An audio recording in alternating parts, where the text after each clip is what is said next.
दोस्तों, कैसे हैं आप सब। मैं दीपिका शर्मा आपके सामने एक बार फिर अपना नया वीडियो लेकर के आई हूँ।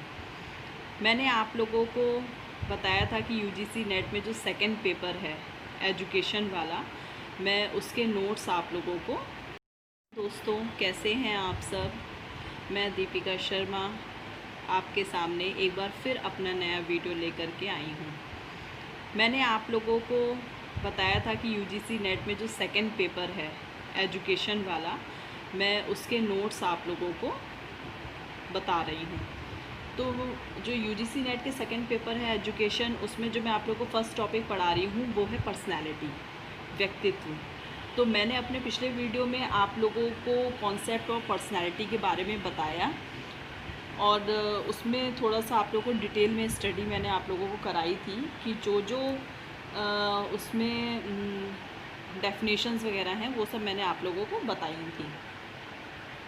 आज मैं आप लोगों को स्ट्रक्चर ऑफ पर्सनैलिटी के बारे में बताऊंगी। इसमें भी मैंने आप लोगों को जिस दिन मैंने आप लोगों को कॉन्सेप्ट ऑफ पर्सनैलिटी के बारे में बताया था, तो उसके साथ साथ मैंने आपको स्ट्रक्चर ऑफ पर्सनैलिटी के बारे में भी बताया था। लेकिन आज हम इसके बारे में डिटेल में स्टडी करेंगे। व्यक्तित्व 3 तत्वों से निर्मित है: इद, अहम, आदर्श, अहम। तो मैंने आप लोगों को बताया था कि इद का संबंध जो है वो अचेतन मन से होता है।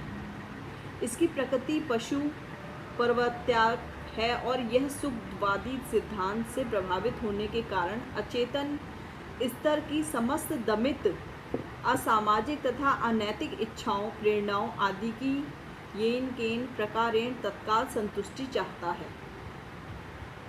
फ्रायड इसका क्षेत्र बहुत व्यापक मानते हैं और इसीलिए उन्होंने कहा है store house of unlearn motives and reaction. Hall तथा लिड्जे के अनुसार उन्होंने कहा कि जो इद है उसको उन्होंने अपरिवर्तनशील माना है। हॉल तथा लिड्जे के शब्दों में अगर हम देखें तो अहम जो है वो इद का परिष्कृत और विकसित रूप है। यह यथार्थ के सिद्धांत के अनुसार व्यवहार करता है।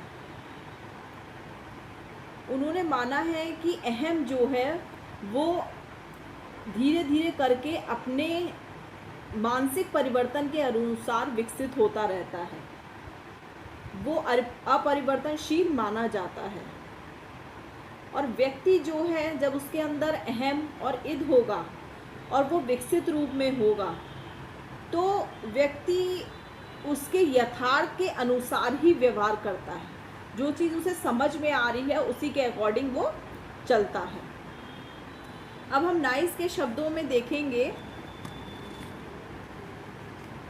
आदर्श अहम का विकसित रूप है, यानी सुपर ईगो जो है वो ईगो का विकसित रूप है और व्यक्तित्व का अंत में होने वाला विकसित नैतिक पक्ष है।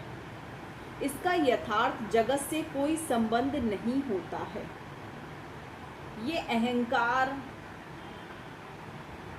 और आदर्श अहंकार ये एक दूसरे से मिलते जुलते हुए विकसित उनके रूप हैं जो व्यक्तित्व के आंतरिक मन में होने वाले परिवर्तन के द्वारा उत्पन्न होते हैं।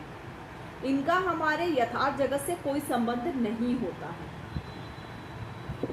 अब नाइस के अनुसार हम देखें तो आदर्श अहम और इद एक दूसरे के नितांत विरोधी हैं। यह प्रतिबंधों से निर्मित है और इद युक्त और स्वच्छंद है।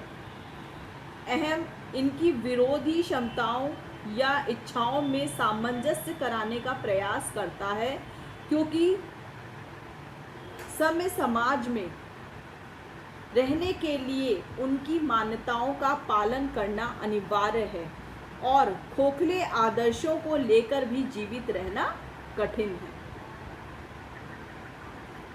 इंसान जब धीरे धीरे करके प्रगति करने लगता है तो कहीं ना कहीं उसके अंदर एक अहंकार की भावना जाग उठती है। तो उस अहंकार की भावना को जागृत ना होने के लिए ही मनुष्य को अपने मानसिक मन पर संतुलन पाने की आवश्यकता होती है। अब फ्राइड के शब्दों में देखें तो इसी कारण मन ने इसे मुख्य शासक भी कहा है। ब्राउन ने इन तीनों का परस्पर संबंध दर्शाते हुए कहा है कि ये तीनों परस्पर संबंधित पक्ष हैं, यानी ये तीनों आपस में एक दूसरे से कहीं ना कहीं जुड़े हुए हैं। यदि अहम शक्तिशाली है तो इद के आवेगों को रोकता है और आदर्श अहम के नैतिक लक्ष्यों को पूरा करने का प्रयास करता है। इसमें पहली इच्छा इद, दूसरी इच्छा अहम व तीसरी इच्छा आदर्श अहम की होती है। अब अभी तो हमने जो व्यक्तित्व लेसन है उसके स्ट्रक्चर की बात करी थी, जिसके 3 मेन पॉइंट थे, इद, अहम और आदर्श अहम। अब हम व्यक्ति के निर्धारक यानी कि डिटरमाइनेंट ऑफ पर्सनैलिटी की बात करेंगे। व्यक्तित्व का निर्धारण करने वाले प्रमुख कारण निम्नलिखित हैं। पहला, जैविक या वंशानुक्रम संबंधी कारक, बायोलॉजिकल और हेरिडिटी डिटरमाइनेंट। मनोवैज्ञानिक कारक, साइकोलॉजिकल। सामाजिक कारक, सोशल। सांस्कृतिक कारक, कल्चरल।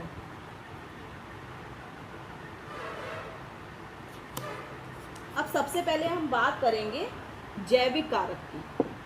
जो जैविक या वंशानुक्रम संबंधी कारक है, वंशानुक्रम से व्यक्ति मिलता है जो किसी सीमा तक उसके व्यक्तित्व के स्वरूप को निर्धारित करता है।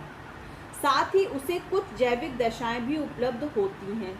ये दशाएं उन सीमाओं का निर्धारण करती हैं जिसकी परिधि से बाहर जाने पर व्यक्ति का विकास संभव नहीं होता, चाहे उसका परिवेश कितना ही समृद्ध एवं प्रेरणास्पद क्यों ना हो। इस प्रकार की सीमाओं का ज्ञान होना अध्यापक को उसके कार्य में विशेष सहायता प्रदान करता है। सेकेंड पॉइंट है शारीरिक संरचना। शारीरिक संरचना व्यक्तित्व निर्धारण में एक प्रभावी कारक माना जाता है। विभिन्न विद्वानों ने अपने अपने ढंग से व्यक्तित्व के प्रकारों का वर्णन किया है। व्यक्तित्व का बाहरी स्वरूप जैसे ऊंचाई, भार, शारीरिक बनावट, रंग व अन्य दूसरी विशेषताओं व्यक्तित्व विकास पर कुछ प्रभाव अवश्य डालती हैं। बालक की शारीरिक संरचना उसके आत्म प्रत्यय को निर्धारित या निश्चित करने में सहायता प्रदान करती है। एक आकर्षक व्यक्ति रखने वाला व्यक्ति अपने आसपास के लोगों में अवश्य ही आकर्षक का केंद्र बन जाता है। उसे अपने समूह में पहचान एवं प्रतिष्ठा दोनों मिलती हैं। अब पहले हम इन दोनों पॉइंट के बारे में समझेंगे कि जैविक या वंशानुक्रम संबंधी कारक कि व्यक्तित्व के अंदर जो जैविक गुण होते हैं या जो वंशानुक्रम के अनुसार मनुष्य के अंदर वो गुण आते हैं, तो क्या उसी के अनुसार व्यक्ति को व्यक्तित्व के संरचना के आधार पर हम सही मान सकते हैं? मान लीजिए उसके आसपास जो भी रहने वाले लोग हैं या उसके परिवारजन हैं, तो वो बहुत अच्छे हैं, किसी अच्छे परिवार से नाता रखते हैं, तो क्या वो व्यक्ति भी, उसका व्यक्तित्व भी उतना ही अच्छा माना जाएगा? शारीरिक संरचना की बात करें तो शारीरिक संरचना के हिसाब से भी बहुत से लोग किसी इंसान के व्यक्तित्व का पता लगा लेते हैं। उन लोगों को लगता है कि सामने देखने वाला बहुत सुंदर है, उसका रंग रूप आकार के आधार पर उसकी एक बनावट अपने मन में बना लेते हैं, जिसके द्वारा उनको लगता है कि इस इंसान का व्यक्तित्व भी उतना ही प्रभावशाली होगा जितना कि उसका बाह्य रंग रूप है। अब हम थर्ड की बात करेंगे, रासायनिक या ग्रंथि आधार। व्यवहार का जैविक आधार हमारे व्यवहार के कुछ पहलुओं में स्थायित्व प्रदान करता है। हमारा नाड़ी तंत्र, ग्रंथियां, रक्त, रसायन आदि हमारे व्यवहार के तरीकों एवं विशेषताओं को बहुत सीमा तक प्रभावित करते हैं। ये कारक हमारे व्यक्तित्व को जैविक आधार प्रदान करते हैं। ये कारक हमारे व्यक्तित्व को जैविक रूप देते हैं। अब जो बर्मन थे उन्होंने भी स्वीकार किया है कि ग्रंथियां हमारे लिए अत्यधिक महत्वपूर्ण हैं।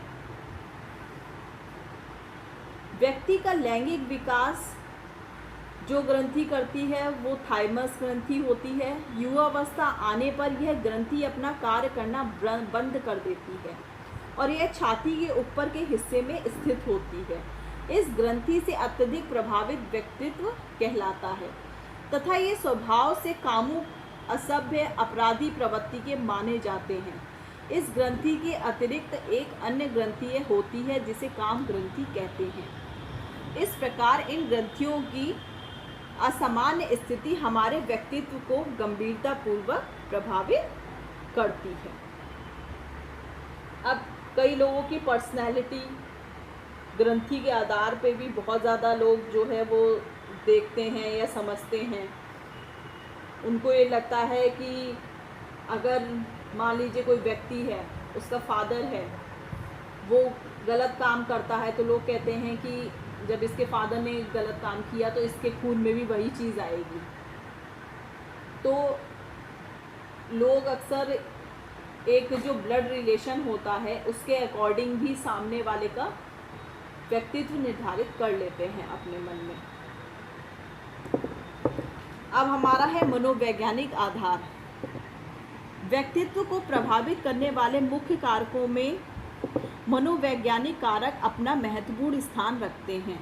इन कारकों में अभिप्रेरणा, चरित्र, बौद्धिक क्षमताएं, रुचियां, अभिवृत्तियां आदि व्यक्तित्व के विकास में महत्वपूर्ण भूमिका निभाते हैं। आत्मबोध के अंतर्गत एक सार्थक स्थिति उस समय आती है जब व्यक्ति स्वयं को दूसरों के मध्य रखकर सोचता है, उनसे पहचान बनाने की कोशिश करता है, अथवा यह इस भावना में उलझ जाता है कि दूसरों के बारे में क्या सोचते हैं, What others thinks of me, कि दूसरे आखिर मेरे बारे में क्या सोचते होंगे। कोई व्यक्ति जो है वो अपना कभी कभी अपने बॉडी स्ट्रक्चर को लेकर के या अपने रंग रूप आकार को लेकर के हमेशा कंफ्यूज रहता है कि आखिर लोग सामने वाले मेरे बारे में क्या सोचते होंगे, कि मैं कैसा दिख रहा हूँ, मैं कैसा लग रहा हूँ, ये कपड़ा मेरे ऊपर अच्छा लग रहा है कि नहीं, ये मेरी पर्सनैलिटी को सूट करता है कि नहीं। उसका दृष्टिकोण स्वयं के प्रति तथा दूसरों के प्रति धनात्मक रूप ले लेता है। वह इस भावना से भर जाता है, मैं अपनी सीमाएं बखूबी समझता हूँ, लेकिन मैं भरसक प्रयास करूँगा। I recognize my limitation, but I will do my best। लेकिन कुछ व्यक्ति ऐसे भी होते हैं, उनको अपने शारीरिक बनावट, चाहे उनका रंग हो, चाहे रूप हो, चाहे आकार हो, उससे कोई मतलब नहीं होता है। वो सोचते हैं कि हमारा रंग रूप आकार कैसा भी हो, लेकिन हम सामने वाले को हमेशा अपना बेस्ट देंगे, अपने कामों को हमेशा बेस्ट रखेंगे, अच्छी प्रेजेंटेशन देंगे, जिससे सामने वाले पर हमारी पर्सनैलिटी, हमारे व्यक्तित्व का एक बहुत ही आकर्षक प्रभाव पड़े। तो आज मैंने आप लोगों को व्यक्तित्व के निर्धारक के बारे में बताया। जो व्यक्तित्व के निर्धारक थे उसमें मैंने आप लोगों को जैविक वंशानुक्रम संबंधी कारक बताए हैं, मनोवैज्ञानिक कारक बताए हैं। अब कल हम आप लोगों को सामाजिक कारक के बारे में डिटेल में स्टडी कराएंगे। Thank you.